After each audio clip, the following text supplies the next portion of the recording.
Voilà pourquoi tu payes des impôts en France. Vous avez vu ce qui s'est passé encore ces derniers jours? Une jeune femme de 26 ans est morte à l'hôpital dans une salle d'attente des urgences à Villeneuve-Saint-Georges dans le 94. 48 heures après la mort d'une autre femme de 20 ans qui avait attendu des heures sur un brancard à l'hôpital de Langiemot dans le 91. Ce n'est pas normal qu'on nous ponctionne d'impôts. Vous avez vu, tout a augmenté.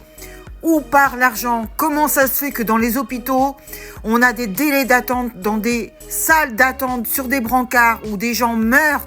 C'est pas la première fois que ça arrive, c'est tous les jours. Tous les jours, il y a des gens qui meurent sur les brancards, faute de soins, parce qu'ils n'ont pas le temps de les prendre en charge, parce qu'il y a un manque de personnel, parce qu'on a fermé aussi des lits.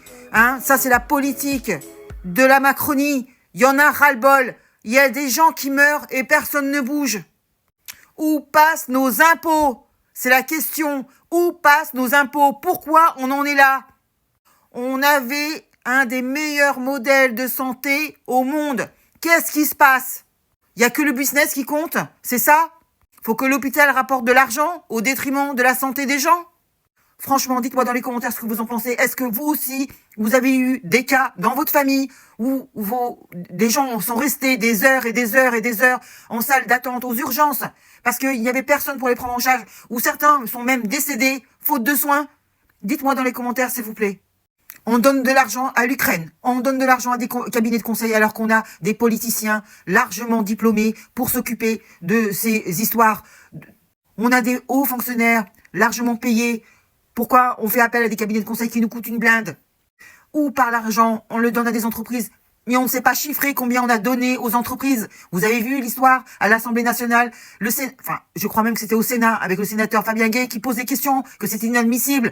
On ne sait pas chiffrer combien on a donné aux entreprises. Enfin, c'est incroyable cette histoire. Et en plus, le budget de l'État ne fait que augmenter, les dépenses de l'État ne fait que augmenter pour payer tous ces fonctionnaires, ces hauts fonctionnaires. Évidemment, je parle pas du petit fonctionnaire. Et c'est normal ça? 1608 milliards d'euros en 2023. On est passé à 1700, près de 1700 milliards en 2024. Et encore, il manque un trimestre. On approche des 1700, peut-être que ça va dépasser. Et on rajoute pour le budget de 2025 40 milliards de plus pour les dépenses de l'État.